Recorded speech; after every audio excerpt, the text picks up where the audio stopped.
আসসালামু আলাইকুম এভরিওয়ান, কেমন আছেন সবাই? আশা করি অনেক অনেক ভালো আছেন। সাথে আমি অনেক ভালো আছি। আর এই যে আমি ভাত চাপিয়ে দিয়েছি চুলোতে। এদিকে দেখুন আমি এখন মশলা বেটে নিব। তার জন্য আমি প্রথমে কাঠ মশলা পাটায় দিয়ে দিলাম, আর দিয়ে দিব পরিমাণ মতো জিরা। আর আমি ওটা আলু, কচু আর হচ্ছে যে কলা একসাথে রান্না করছি, সবজি নিরামিষ তরকারি আর কি। আর এদিকে আমি মশলাটাকে ভালোভাবে বেটে নিলাম। এরপর আমি মশলাটাকে ভালোভাবে চুলোয় জালটা দিয়ে দিব। আর আমি মশলাটাকে ঢাকনা উঠিয়ে আমি কড়াইতে দিয়ে দিব। এখন আমি ভালোভাবে সবজিটাকে নেড়ে চেড়ে নিব, যাতে মশলাগুলো ভালোভাবে মিক্স হয়ে যায়। আর আমি আবারও ঢাকনা দিয়ে ঢেকে দিব। আর এই পাশে আমার ভাতের পানি ফুটে গেছে, তাই আমি চালটাকে ভালোভাবে আগে থেকে ধুয়ে নিয়ে রেখেছিলাম, তাই চালটা দিয়ে দিলাম। আর ঢাকনা দিয়ে ঢেকে দিব। ভাত হওয়া অবধি ফুটানো পর্যন্ত অপেক্ষা করব।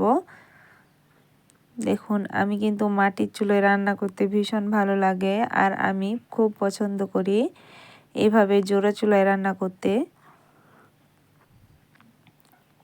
দেখুন আমি আস্তে আস্তে জাল দিব। আর এপাশে আমি আবারও মশলা বেটে নিব অন্য তরকারি রান্না করার জন্য। আর কি রান্না করব তো সাথে দেখতেই থাকুন। দেখুন আমি জিরা, কাঠ মশলা প্রথমে বেটে নিব।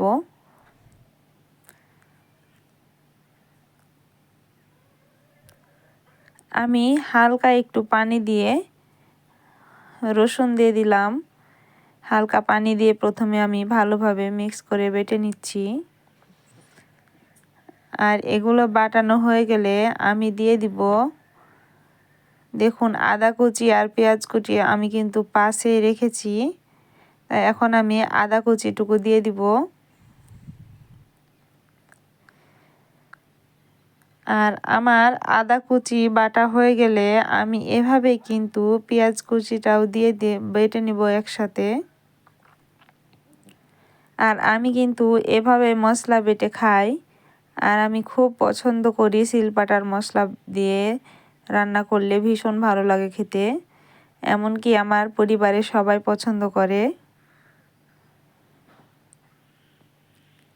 পেঁয়াজ বাটতে কিন্তু একটু ঝামেলা হয়, আর তাই আমি লবণ দিয়ে পেঁয়াজটাকে বেটে নিলাম। আমি যখনই পেঁয়াজ বাটি লবণ দিই, যাতে তাড়াতাড়ি হয়ে যায়। দেখুন আমার মশলা বাটা কতটা আঠালো হয়েছে আর অনেক সুন্দর হয়েছে।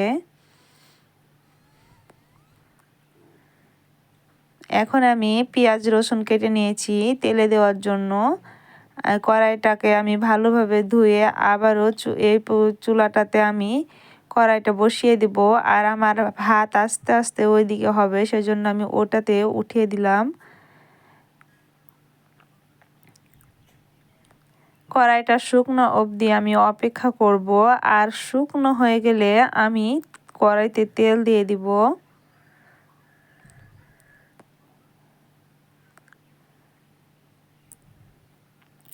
তেলটা গরম হওয়া অবধি অপেক্ষা করব।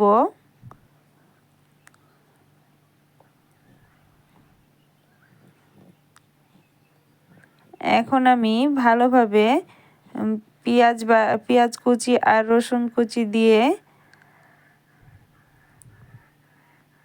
জাল করে নেব। আর হালকা ব্রাউন কালার হলেই কিন্তু আমি ভালোভাবে তরকারিটা দিয়ে দিব। দেখুন আমার ব্রাউন কালার হয়ে গেছে। আমি আর একটু কিছুক্ষণ নেড়ে চেড়ে নিব।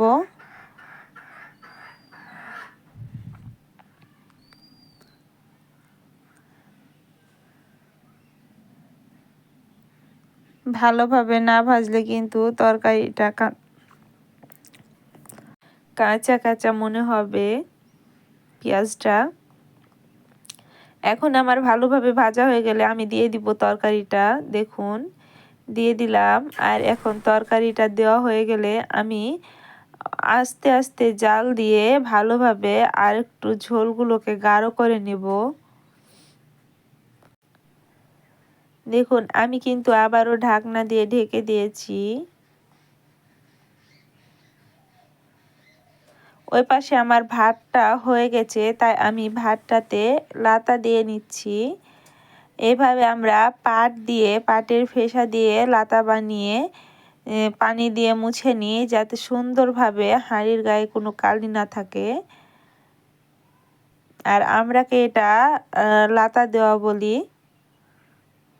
দেখুন হাঁড়িটা কত সুন্দর হয়ে গেছে। এখন আমি ভাতটাকে নামিয়ে মার পাশার জন্য দিয়ে দিব। আর আমি আস্তে আস্তে চুলোটাকে জাল দিয়ে নিচ্ছি সবজিটাকে, দেখুন।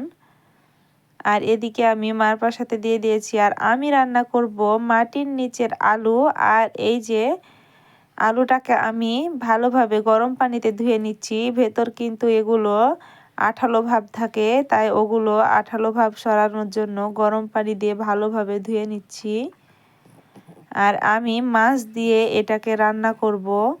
আমি মাছটাকে ম্যারিনেট করার জন্য লবণ, হলুদ, মরিচের গুঁড়ো দিয়ে ভালোভাবে মিক্স করে ম্যারিনেট করে রেখে দিব।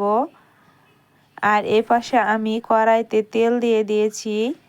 তেলটা গরম হয়ে গেলে কিন্তু আমি মাছগুলোকে ভেজে দিচ্ছি। দেখুন, আর আমি এদিকে আলুটাকে এখন ভালোভাবে মশলা দিয়ে দিব, যাতে আমি তাড়াতাড়ি তেলে দিতে পারি। দেখুন বন্ধুরা, আমার মাছ কিন্তু হয়ে গেছে, তাই আমি মাছটাকে উল্টিয়ে দিচ্ছি।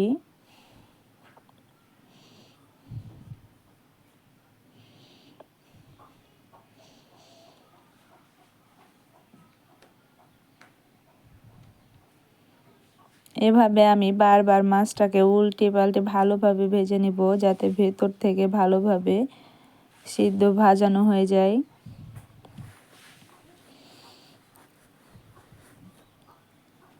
আর এদিকে আমি মশলা কষিয়ে আলুটাকে দিয়ে দিয়েছি, মাছগুলো উঠিয়ে রেখে।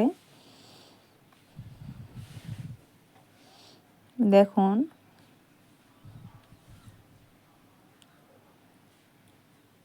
এখন আমি ঢাকনা দিয়ে ঢেকে দিলাম আর ভালোভাবে কষে নেব, ভেতরে যাতে মশলাগুলো ঢুকে যায়।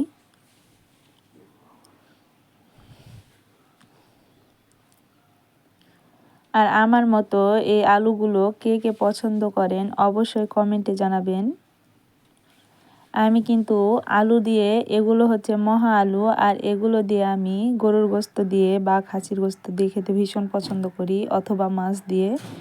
এখন আমার কষানো হয়ে গেলে আমি পানি দিয়ে দিলাম, পরিমাণ মতো পানি দিয়ে। পানি দেওয়া হয়ে গেলে আমি কিন্তু ঢাকনা দিয়ে ভালোভাবে ঢেকে দেব।